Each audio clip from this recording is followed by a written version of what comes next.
இப்போது தோசை சப்பாத்தி இட்லிக்கு தேவையான ஒரு ஹெல்த்தியான கிரேவி தான் பார்க்க போகிறோம்.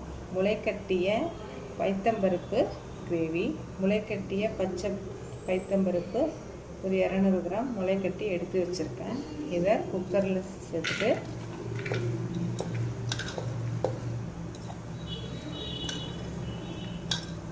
தேவையான அளவுக்கு தண்ணி வச்சு ஒரு 3 விசில் வச்சு எடுத்துக்கணும். ஃபஸ்ட்டு நம்ம ஒரு மிக்ஸி ஜாரில் கிரேவி செய்கிறதுக்கு 2 பெரிய தக்காளி கட் பண்ணி எடுத்துட்டு அது கூடவே 2 வெங்காயம் பெரிய வெங்காயம் சேர்த்து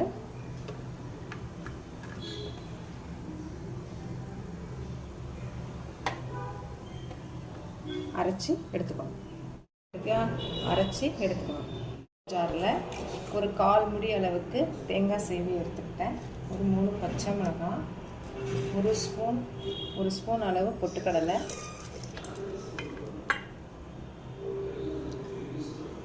கொஞ்சமாக புதினா,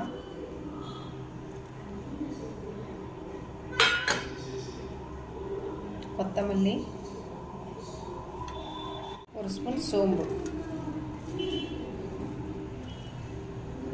சேர்த்து நல்லா ஃபைனாக அரைச்சி எடுத்து வச்சுக்கணும். இந்த அளவுக்கு நல்லா ஃபைனாக அரைச்சி எடுத்துக்கணும். வானலில் ஒரு 3 ஸ்பூன் அளவுக்கு எண்ணெய் ஊற்றிக்கோங்க. எண்ணெய் காஞ்சிடுச்சு. 2 பட்டை, 2 பிரியாணி இலை, ஒரு சின்ன கருவேப்பிலை சேர்த்து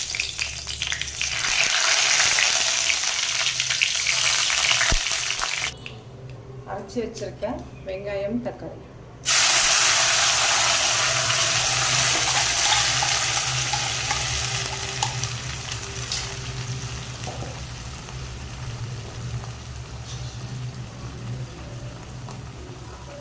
போகிற அளவுக்கு 2 நிமிஷம் நல்லா எண்ணெய் தெரிஞ்சுக்கிற அளவுக்கு இதை நல்லா வதக்கணும். 2 நிமிஷம் வதங்கிடுச்சு. இப்போது கொஞ்சமாக இஞ்சி பூண்டு பேஸ்ட் போட்டு இதையும் 1 நிமிஷத்துக்கு நல்லா வதக்கும்போது ஒரு ஸ்பூன் சால்ட்டு சேர்த்துக்கோங்க. சால்ட்டு சேர்த்துட்டு வதக்குங்க. எடிட் பண்ணும்போது சால்ட்டு மிக்ஸ் பண்ணி பேஸ்ட் வதங்கிடுச்சு. ஒரு தேவையான அளவுக்கு மஞ்சள்தூள் அதே நல்லா வதக்கிட்டுக்கோங்க.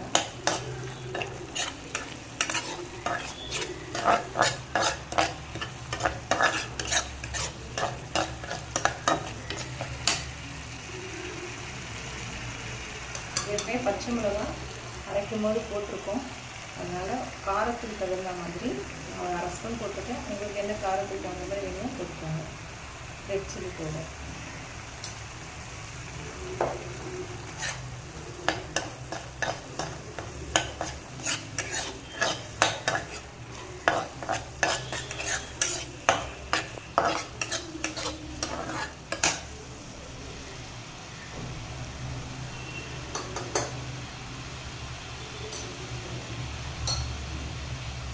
கரம் மசாலா,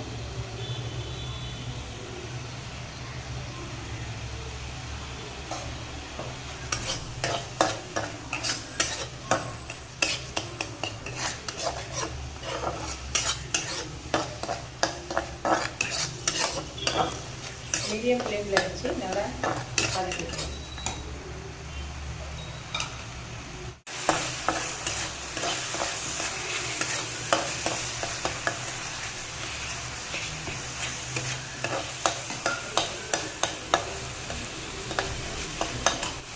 விசில் வச்சுருந்தோம் இல்லையா, முளைக்கட்டிய பைத்தம்பருப்பு அதை விட சேர்த்துக்கணும்.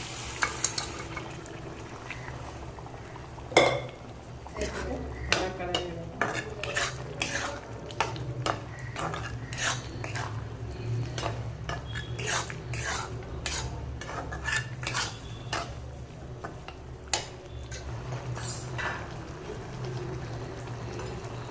தேங்காய், கொத்தமல்லி எல்லாம் அரைச்சி வச்சுருக்கோம் இல்லையா, அதையே இப்போ சேர்த்துக்கலாம்.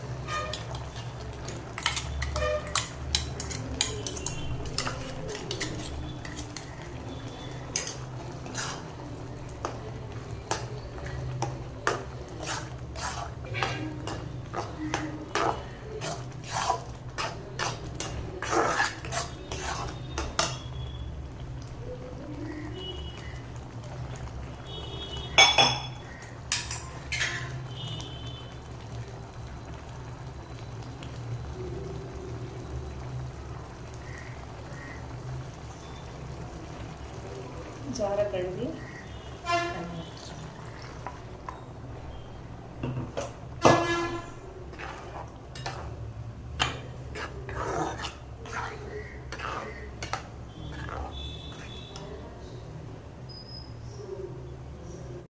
தேவையான அளவு தண்ணி ஊற்றிக்கோங்க.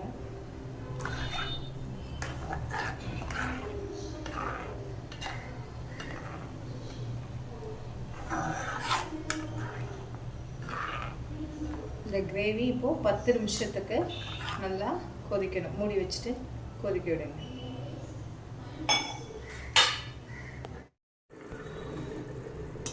நிமிஷம் ஆயிடுச்சு. இப்போ திறந்து பார்க்கலாம்.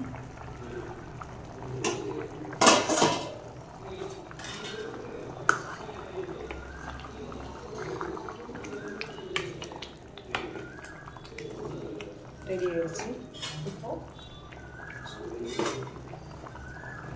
கொஞ்சோண்டு கருவேப்பிலையை போட்டு இறக்கிட வேண்டியதான். ஹெல்த்தியான ஃபுட்டு. சின்ன குழந்தைங்கலேருந்து பெரியவங்க வரைக்கும் கண்டிப்பாக வாரத்தில் ஒரு நாள் சாப்பிடலாம். இட்லி, சப்பாத்தி, பூரி, தோசை, சைடிஷ்ஷாக எதுக்குனாலும் சாப்பிடலாம். 10 நிமிஷம் ஆயிடுச்சு. இப்போ திறந்து பார்க்கலாம்.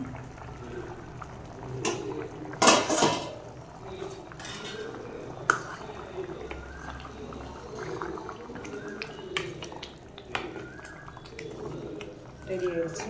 இப்போது கொஞ்சோண்டு கருவேப்பிலையை போட்டு இறக்கிட வேண்டியதான். ஹெல்த்தியான ஃபுட்டு. சின்ன குழந்தைங்கலேருந்து பெரியவங்க வரைக்கும் கண்டிப்பாக வாரத்தில் ஒரு நாள் சாப்பிடலாம். இட்லி, சப்பாத்தி, பூரி, தோசை, சைடிஷ்ஷாக எதுக்குனாலும் சாப்பிடலாம்.